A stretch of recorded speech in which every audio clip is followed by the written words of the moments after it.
نامت سپیده دمی است که بر پیشانی آسمان می‌گذرد، متبرک باد نام تو. 58مین سال تأسیس سازمان مجاهدین خلق ایران رو به همه شما بینندگان عزیز، به کانون‌های شورشی، به تک تک مجاهدین و خانواده بزرگ مقاومت ایران تبریک عرض می‌کنیم. نوری که سردی و سیاهی و تباهی حاکمیت آخوندی رو از هم دریده و امید و حس شوق‌انگیز تغییر رو ایجاد کرده. ارزشهای انسانی نه جغرافیا میشناسه، نه ملیت، نه مذهب و نه قومیت. ارزشهای انسانی فصل مشترک انسان هاست. با این تعریف بسیاری از شخصیت‌های برجسته سیاسی جهان در این فصل مشترک مجاهدین رو در میابند و به حمایت از مبارزه اونها برای آزادی مردم ایران برمیخیزند. یکی از اونها آقای استیونسون هست. استیونسون از سال 1999 تا 2014 عضو پارلمان اروپا بود. در این دوران مدتی رئیس و مدتی هم نائب رئیسی کمیته شیلات در پارلمان اروپا بود. به مدت 5 سال از سال 2009 تا 2014 رئیس هیئت رابطه با عراق در پارلمان اروپا بود.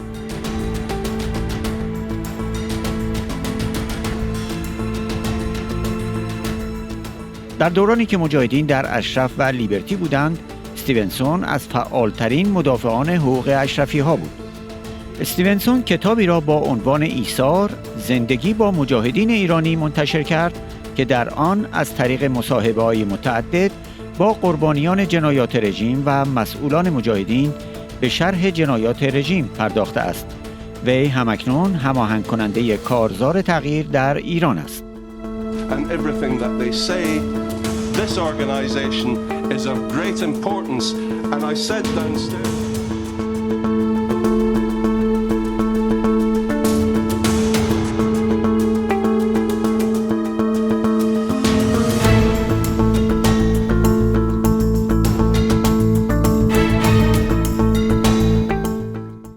استیونسون در مسیر حمایت از سازمان مجاهدین خلق ایران از راه‌ها و مسیرهای صعب و دشواری عبور کرده و با فشارهای سنگینی مقابله کرده.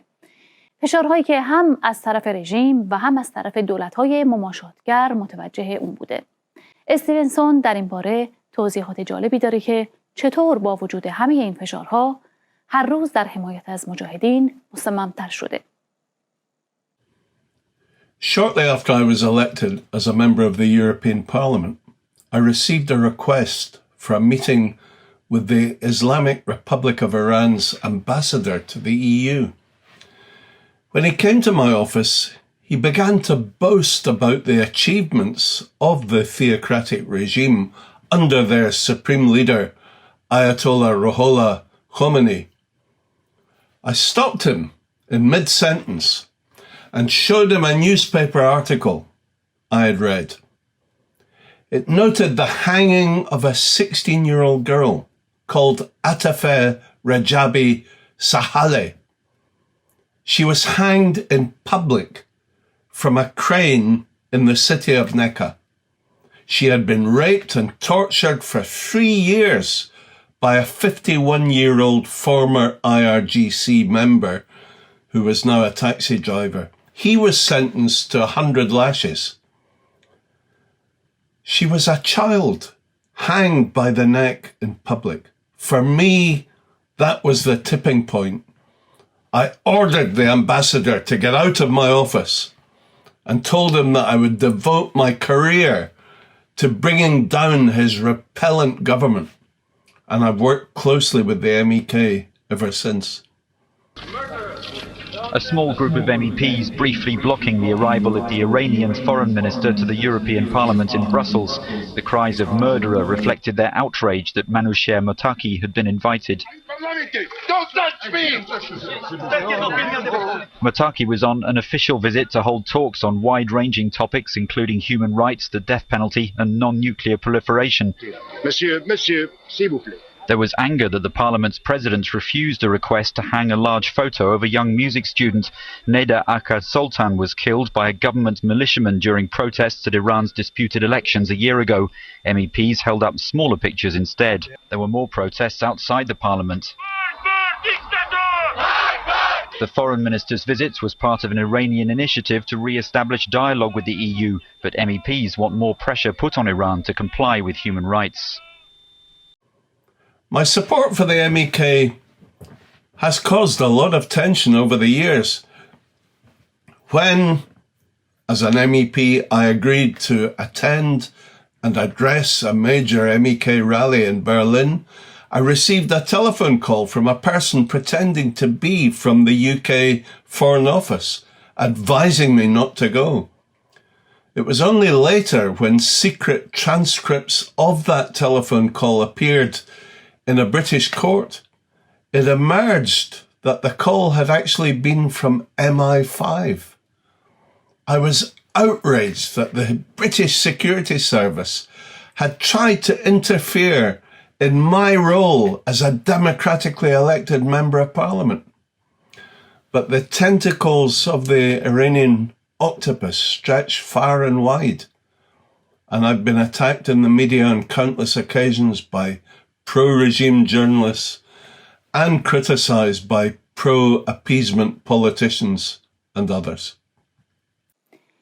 اینکه چگونه دولت‌های مماشاتگر تلاش می‌کردند تا استیونسون رو از حمایت از مجاهدین بازدارند، یا اینکه چطور مزدوران رژیم تلاش می‌کردند با رشوه و پول‌های کلان اون رو متوقف کنند، بسیار تکون دهنده است. استیونسون در این باره گفت: I recall on one occasion being asked to meet a UK government minister in the European Parliament in Brussels. I understood the purpose of the meeting was to discuss international fisheries policy, because I was at that time president of the European Parliament's Fisheries Committee. It turned out that the minister actually wanted to warn me against supporting the MEK. It made me very angry, and I told him never to dare to tell me what to do as an elected politician. In my role as President of the European Parliament's Delegation for Relations with Iraq, I confronted the Iraqi government in Baghdad for their active role in the massacre of innocent, unarmed civilian members of the MEK in Camp Ashraf, exposing their lies and attempts to cover up that horrific crime. Then back in Brussels, I received a phone call from an Iranian living in Hamburg. He said he was a friend of the venally corrupt and evil Iraqi Prime Minister Nouri al-Maliki, and he wanted to meet me to pass on a message. When he came to my office, he said, Mr. al-Maliki wants to know what it would take to get you to stop attacking him publicly. It was clearly an attempt at bribery. I said, what it will take is the arrest of Maliki and his indictment for crimes against humanity and his appearance in the International Criminal Court in The Hague. استیونسون با شناختی که از مجاهدین داشت، یک بار در سخنرانی خودش در دانشگاه ژان مولن در لیون فرانسه، سازمان مجاهدین خلق رو یک دارایی شگفت‌انگیز توصیف کرد. آقای استیونسون دلایل این توصیف رو به این صورت بیان کرد.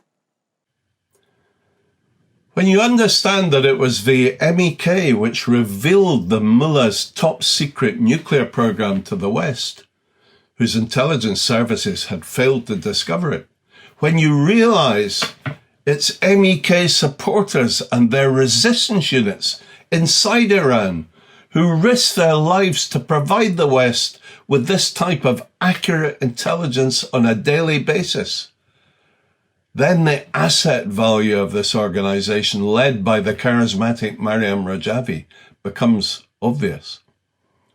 The MEK and the NCRI are the only hope for ending the theocratic regime's nuclear threat, and the only hope for restoring peace, freedom, justice, and human rights to the Iranian people and to the wider Middle East. ایثار زندگی با مجاهدین ایرانی عنوان کتابیه که آقای استیونسون در رابطه با سازمان مجاهدین نوشته.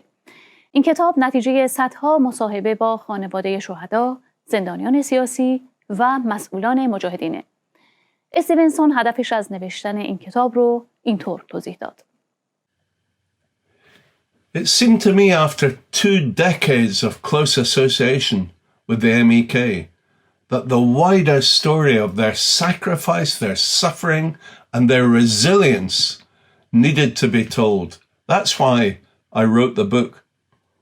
Here is an organization motivated only to end repression and to restore freedom to their people, and yet they have been demonized, viciously attacked, suffered a genocidal campaign that led in 1988 to the massacre of over 30,000 of their supporters in Iran, and even, as an astonishing act of appeasement, listed as a terrorist organization at one time.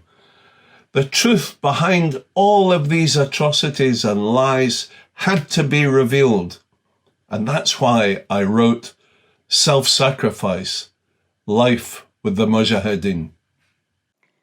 به طور اعجاب‌آوری رژیم و بقایای دیکتاتوری سلطنتی هماهنگ با هم به مجاهدین حمله می‌کنند. رژیم میگه که این سازمان نقش و هواداری در داخل ایران نداره. حامیان دیکتاتوری پهلوی هم همون رو تکرار میکنن و نتیجه میگیرن که برای رژیم آخوندی جایگزینی وجود نداره و به این ترتیب حامیان دیکتاتوری پهلوی به خدمت خامنه‌ای در میان. آقای استیونسون که تحقیقات مفصلی در این زمینه انجام داده، نکات قابل توجهی ارائه میکنه. Although there may be some in Iran who still believe in the monarchist system, yet there is no monarchist political movement inside Iran. The overwhelming majority of those who were alive during the revolution of 1979 rejected the monarchy. There is no indication that the new generation has any tendency or wish to restore the monarchy in Iran. The most important indicator of the lack of support for the monarchist movement was the January 2018 and specifically the November 2019 uprisings, in which the Iranian people completely rejected Reza Pahlavi's proposal for civil disobedience and cooperation with the IRGC. Isolated publicity stunts claiming support for the monarchy that were mounted by agents of the regime to distort the demands of the demonstrators backfired, failing to provide any credibility to the monarchists. It did, however, expose how the regime likes to play the monarchist card. The monarchy in Iran was an illegitimate and autocratic institution that a popular revolution overthrew. The notion of the return of the monarchy to Iran is as historically anachronistic as the return of the monarchy to France or Russia or even Iraq or Afghanistan. Such a fantasy is irrelevant. It doesn't really merit serious consideration. Only the Iranian regime plays up the monarchy card as a ploy to maintain its clerical rule and deprive the Iranian people of their right to self-rule and sovereignty. Iranian monarchists do not have any organizational capability in either Iran or anywhere else. During the past 40 years, monarchists have not played any role or paid any price in fighting the regime. Reza Pahlavi has no concrete plans for regime change other than talking up a fantasy of cooperation with the regime's repressive forces like the IRGC and the Basij. He has no plans for the future of Iran. Even his official website does not purport to have a program for the future of Iran. There is only one clear and competent alternative to the mullah's regime, and that is the MEK and their 10-point plan for restoring freedom, democracy, and justice to the Iranian people. It's a manifesto around which I would be proud to stand for election. That's why I support the MEK. And that's why I repeatedly call on the West to stop appeasing this repressive clerical regime and instead focus their support on the main democratic opposition, the MEK. Thank you. با تشکر از آقای استیونسون و تلاش‌های بی‌وقفه ایشون در حمایت از مقاومت ایران، نظر برخی دیگر از شخصیت‌های سیاسی رو در برنامه‌های آینده جویا خواهیم شد. خدا نگهدارتون.